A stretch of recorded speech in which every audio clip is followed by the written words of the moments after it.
Hi everybody and welcome to day 5 of Invictus Fleet Week 2022. Today we get ships from multiple manufacturers. We have Robert Space Industries, Consolidated, Outland, Argo, and Origin. We're going to do a little bit quicker of a tour this time. First we're going to go over to the brand new ship this event, the RSI Scorpius. This is an X-Wing looking two-person fighter, heavy fighter. It has 4 pilot-controlled, I believe they're size 2, gimbaled weapons on each wing, and then I believe they're size 3 quad turret up top. It is operated by a co-pilot. This is brand new, just came out within the last couple days. I've been up in it once or twice, and it is a very fun ship to fly. It's very maneuverable, and it feels like it's going to do a really good job for the 1 and 2 person bounty missions and any light combat you might have. We're now going to go take a look at what it's like to be in the turret, in the remote turret. The feature that makes the Scorpius so special is it has this turret that switches from the top position to the back position. It's a offensive to defensive, as they call it, where in the back position it's more trying to keep missiles off your butt, while on the top you can help out the pilot in shooting forward. It works just like any remote turret, other than the fact that you can switch. It looks like you have to switch it before you enter the turret. Other than that, you know, it's got four size 3s. It's pretty strong. Now over here we have the RSI Mantis. This thing is what you'd use if you wanted to pull somebody out of quantum and you had your buddy sitting there waiting for him. As you can tell, it's not very well armored or very well armed. It has only two weapons that look like they can't be much bigger than a size 2. Let's hop on board. There's not much to this ship. Its job is interdiction. That is about what it does. I recommend you have a friend when you pull them out, because if you pull out somebody bigger than you, I'm not sure you can identify them before you pull them out. If you pull out somebody bigger than you, they're not going to like you very much, and they're going to kick your butt pretty quick. I don't think that the shields will be able to withstand much, especially if you're going up against a heavy fighter or above. So yeah, be careful on who you pick on with this thing and travel in groups. As you can see, lots of people out front checking it out from outside. And now let's have a look at the Connies, the iconic Constellations. This is one of the first ships they made. They're extremely versatile. As you can see, there's 4 different models here. One of them is exploration, one is luxury travel, one is more cargo, and one is a gunship. I didn't say any twice, right? I think there's even a 5th model that's the kind of a specialized luxury travel one. For right now, we're going to go. This is the Constellation Phoenix that we're going to go to. It is the luxury travel version. As you can see, they all have a decent sized bay, but we're going to go up the main elevator here. This is where you would go if you're going to fly the thing, or probably even if you're going to bring in passengers. Cargo bay is not really the most dignified entry. So as you can see, it has an airlocked elevator that you come down and you go up, and you have to go through the airlock to come up. Now, they didn't used to have this cool glow-in-the-dark look to it, or the blue light thing going on. They used to just be dark as heck when you came in here.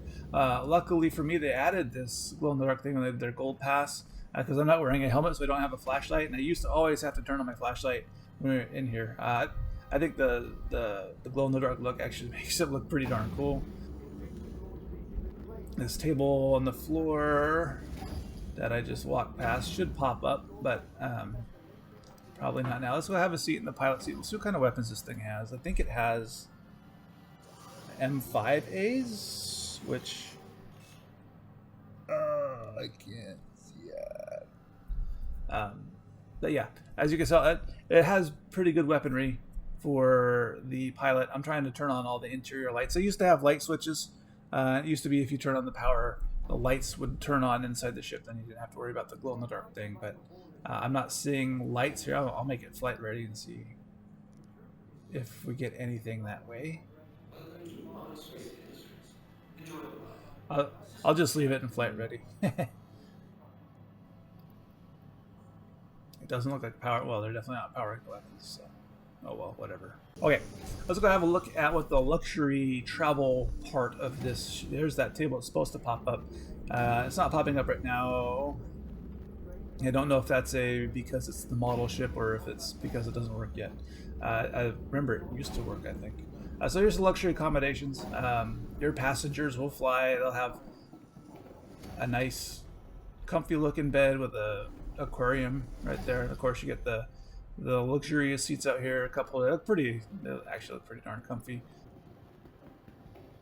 Table for playing cards, whatever. A bar for those who don't like flying and they need a little something to get through it. And of course, a table for meals.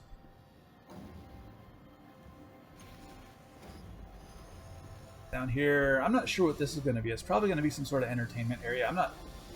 It would be kind of cool if they did the billiards or something. I'm not sure exactly what they're planning on doing with that. And I can't raise it, so look at that view. Imagine traveling in the stars with a window that size. That'd be kind of cool looking. And across here, looks like this is the bigger bedroom. Of course, they all have their own door that closes, so they get some privacy. Because if you're going to be sleeping on a ship, you want privacy. It looks like a king-size bed, so it's got a little bit better, a little nicer accommodations than some of the other rooms. There will be a luxury travel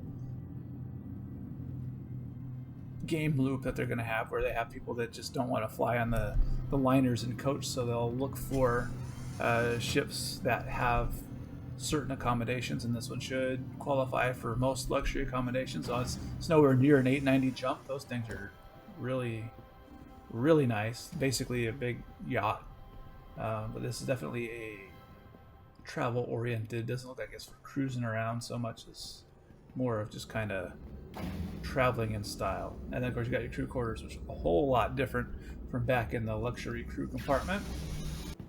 Now we're going to look at some of RSI or Origin's things. Origin is the luxury brand. They're the Mercedes of Mercedes or BMW of the Star Citizen world. This one is this is a starter vehicle. It doesn't look that luxurious, and of course it's not, because it's basically like the what Beamer have, like the 125s or something like that. It's just made as an entry level to get in their ships. It's not going to show you anything particularly special. I mean, it is a little bit more comfy looking. Controls are pretty nice. It's got a little bit better technology, more refined interior than you'll see in like the fighters from Aegis or Anvil. This isn't really a pure fighter. I mean, it kind of is, but really it's not. It's probably on par with a basic Mustang. And speaking, there's a Mustang over there. We're gonna go see. Now this is the 325A. I don't know. This is 325. 325A, which is an interceptor. They have actually 4 in each of these lines on the 100 and the 325. They have ones that do touring and more cargo focused. These ones are the combat ones because Fleet Week is more combat focused.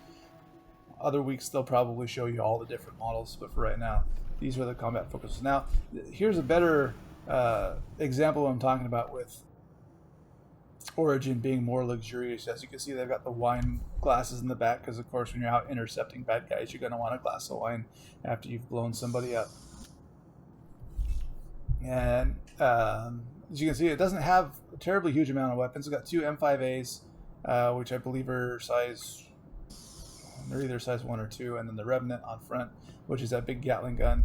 I'd say that one's probably a size up compared to the M5As, but don't quote me on that, because again, I don't know them by heart. What is it? The M5A is pretty popular. It's the little one on the wing. There's that Revenant, that big cannon. There's the M5A over there. It looks like it's not the smallest one, the M5A. It's probably the M4A. That's the size 1. That's probably size 2. Now we're going to go look at the Mustang. This is one of the beginner... Actually, I'm not sure if this is a beginner option. The Mustang is a beginner option, but this one looks like it's a little bit fancier than the standard beginner Mustang. As you can tell, it's got the pilot-controlled... it looks like a turret down there, at least gimbaled at the very least, where it will track the target some if you want it to. So you don't have to get them directly in front of you to be able to hit the target.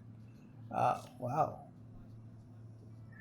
That has a lot more weapons than I thought. So you see the M4As, that's probably the size 1. They're probably not that special. The Badger repeaters, I think there's actually multiple sizes of Badgers. So again, don't quote me. And then the Jericho look like they're something a little bit bigger. Jerichos are probably that front turret right there. You might have to go into remote turret to be able to fire those Jerichos, but actually you probably don't if it was on there. So I suppose if you can get your nose around enough, you could fire all 4 weapons at whatever you want.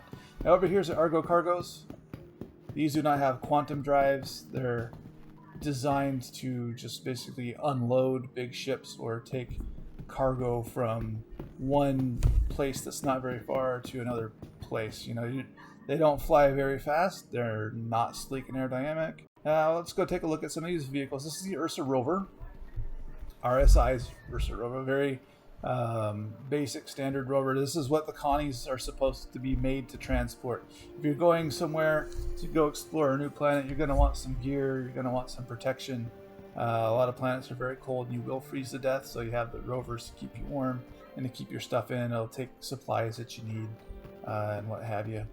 Over here is the Aurora, one of the other entry-level ships. This one actually looks a little bit better than my Aurora. I don't remember the 4 missiles on top of my Aurora, but not a super special ship. So I'm not going to waste time looking at it. In fact, instead I want to go in here and show you some of the really cool ships coming out. This is the SRV. Now what it does is it has a tractor beam, and if your ship is damaged, it can lock onto you and it can take you places. Basically the tow truck of the Star Citizen universe. I don't know if you can go in quantum while in the tractor beam or not. I don't even know if Cloud Imperium Gaming knows if you can go in quantum with it in tractor beam. So I guess we'll just have to wait and see what they decide.